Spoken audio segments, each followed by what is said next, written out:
Budweiser 200. It is an absolutely beautiful day here in the wine country of California. Folks, you heard about the rain a few months ago. Nothing has been washed away. It is more breathtaking than ever here in the Sonoma Valley. Hello, everyone. I'm Jerry Punch. You know, the Southwest Tour is one of 11 different touring series in NASCAR. These young drivers run 18 races on the year at 12 different racetracks, but this is the only time they will run on a road course, which makes this race even more critical. And this is not just any road course. This is an extremely difficult course to negotiate.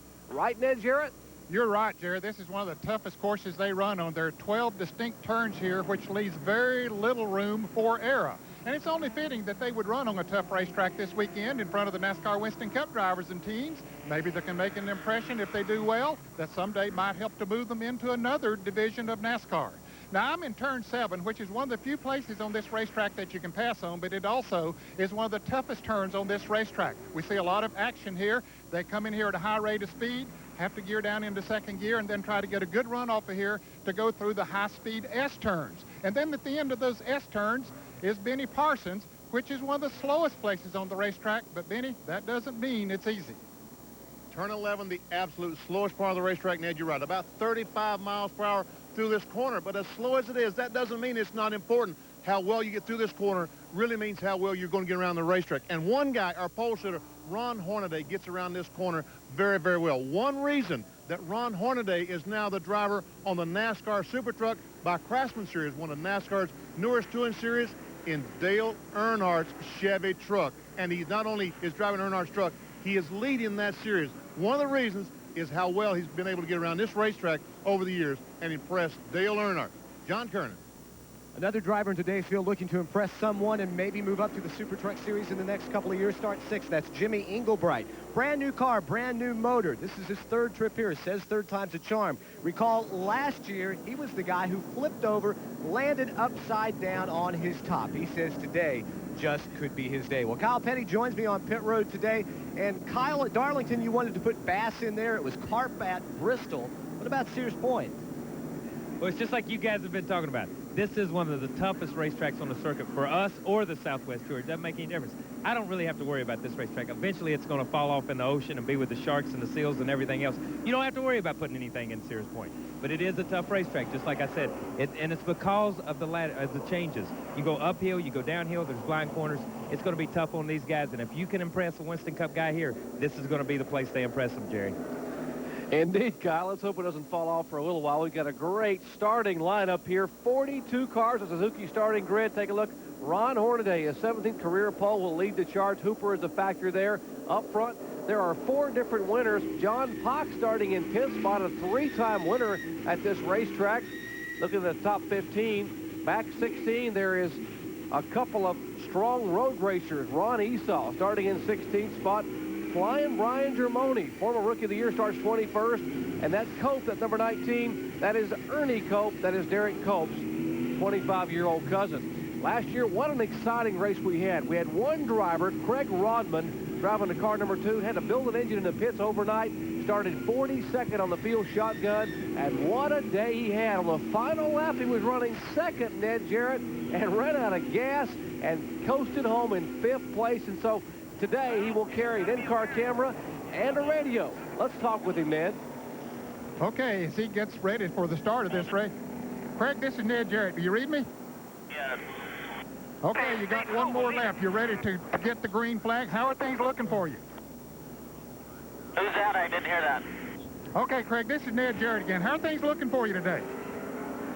It's looking real good, Ned. We're sitting in a good spot. Car's been working real good all weekend. I think everything's going to go real good for us. Now, I know you got to think a little bit about last year when you came so close to a 2nd place finish here and then ran out of gas. What are you going to do a little bit different today? Well, this time we've got a little bit better fuel cell, and, you know, we pitted pretty early last time, and this time we're going to come in closer to the halfway point. We shouldn't have a problem. Okay, thank you very much, and good luck out there. Thank you very much. And Craig Rodman will start 9th today in the Advantage Memory Olds Cutlass. Back with racing action from the Sears Point Raceway after this. Stay with us. Budweiser 200 is being brought to you by Suzuki. Your Suzuki motorcycle and ATV dealer has the ride you've been waiting for and the financing to get it. By Valvoline, the #1 choice of America's top mechanics. And by NASCAR 94 Year in Review. To order, call 800-71-NASCAR. Take a look at this 2.5 2-mile road course. There are 12 turns here, 7 right and 5 left. And the elevation change some 60 feet. That is 6 stories in elevation change. 12 turns, 7 right turns, 5 left turns here at this winding 2.5-mile road course. Glad to have you with us as the green flag is waved by Bob Huntington, the Southwest Tour flagman. They will scurry up the hill. I said yes, up the hill toward turn 1 and 1A.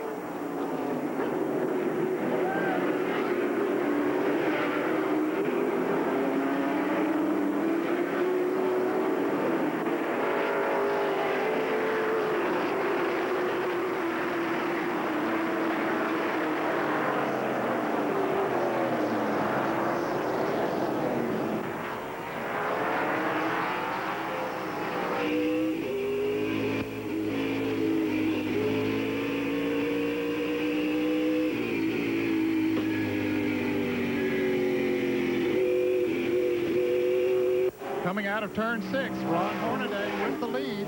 He'll gear down into second gear coming into this tight, flat turn.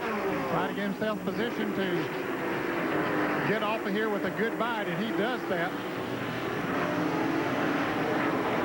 As they head down towards the S's, we see a couple of cars coming in here really putting those brakes on, but as you see them go through those S's, a lot of work being done to these drivers and a high level of concentration. Benny, they're heading towards you. And they're coming through the S's. That was R.K. Smith. Ken Peterson, the 21 car, the black 21 that we saw. And as we see the cars come through, here comes Ron Hornaday. Straight towards me, turns right, makes the corner. There goes R.K. Smith. There's Kenny Peterson, the 21 car, and Dennis Dyer in 4th. Looks like everybody's been able to get through this corner. No problem so far, Jerry. And Benny, after 1 lap of 50, which comprises 200-kilometer event, it is Hornaday the leader. Hooper in second spot. R.K. Smith is third, but he's getting a challenge on the outside by Kenny Peterson as R.K. goes across the rumble strips up in turn 2. They're still climbing the hill up to 2A and turn 3. Well, that was a pretty gutsy move, Jerry, by Peterson. It didn't work for him, but at least he gave it a hard try. And one car has gone way off the racetrack and down an embankment just behind that line of campers. Well, you can see it's a Pontiac, at least. That's Lance Hooper, the 07 car, who was the second fastest qualifier, running second at the time. Here's a look at what happened.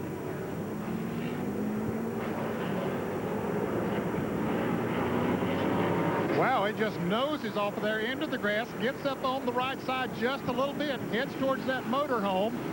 Well, there had to be some anxious moment for some of those people there, but he did not get to them, fortunately.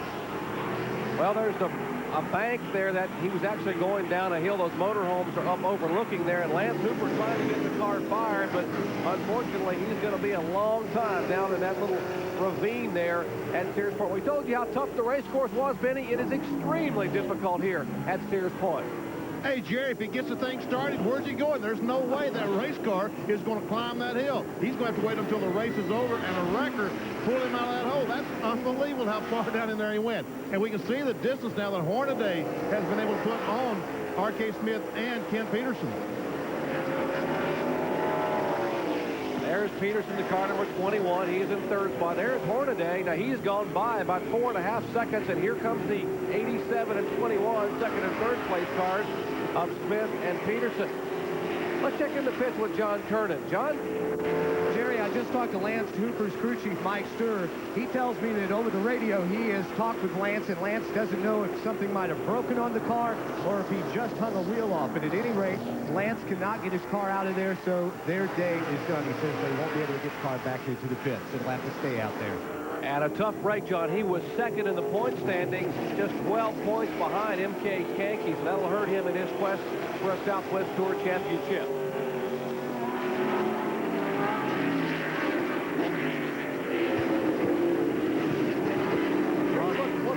what happened a moment ago with the second fastest qualifier, Lance Hooper. Well, he gets off of the course, Jerry, almost goes end over end, and then the car gets up on his right side and scoots down through the grass. But as you say, there's another bank there that would keep him from going to where those motorhomes are. But that had to be a wild ride for him. And Jerry, you talked about at the very top of the show just how nice and plush that the Sonoma Valley is, and Napa Valley is out here this time with all the rain they've had. Just again, we've got to run for second place. Peterson trying to get on the inside, trying to outbrake him. Oh, there we go. Peterson does take in second spot from R.K. Smith.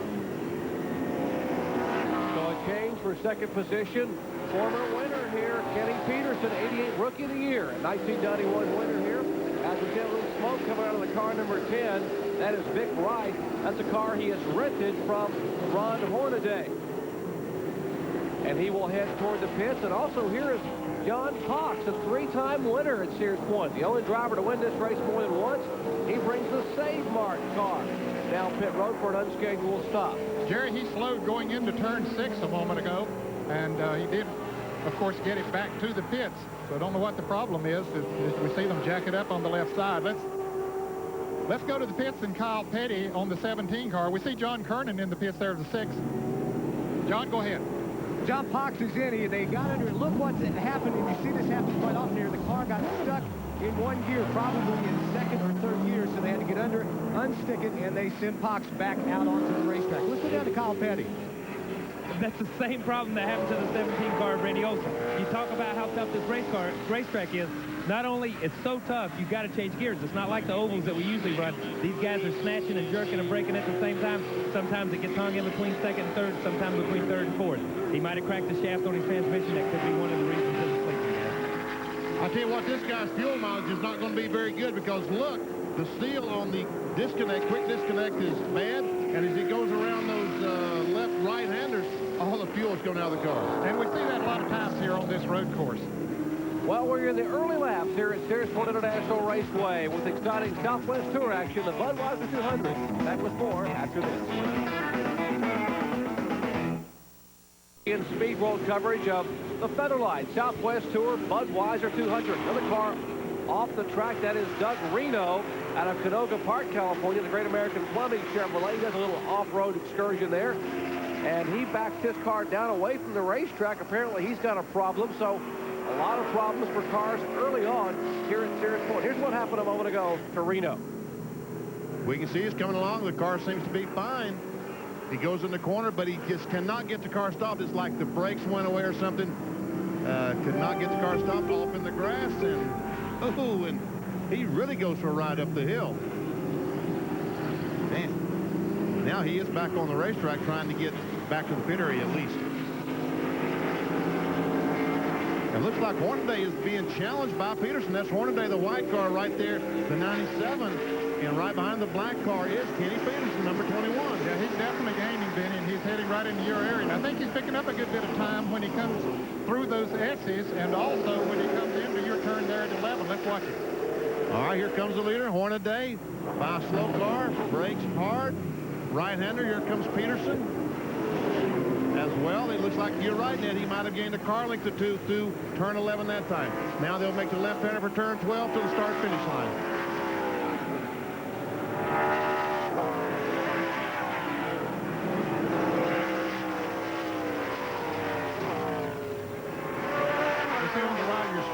Another car was coming into the pits, and it's Craig Rodman in the car number 2. John Kernan, you have any advance warning of this? Well, as he makes his way into the pits, 35 miles an hour, when I'm being told the car is stuck in high gear. So Rodman pulling in, they'll put the jack under, they'll have to get a man underneath, try and unstick it to see if he can get back out there. There you see the young man crawling underneath to work on the transmission, trying to unstick it once again. Rodman stuck in high gear. And what a tough break for Rodman. Roger Bracken, the crew chief there on the jack looking beneath the car number 2. And Rodman, who had already won once in Southwest Tour competition here in 1995, he picked up a win back in March 25th in El Cajon. This car sits on pit road. There were problems right in front of you a moment ago, Benny. Sure was. The 15 made just a little bit of contact with the 28 being John Walsh. John almost went around. That did about not a 360, a 180. Gets it right in the way it goes.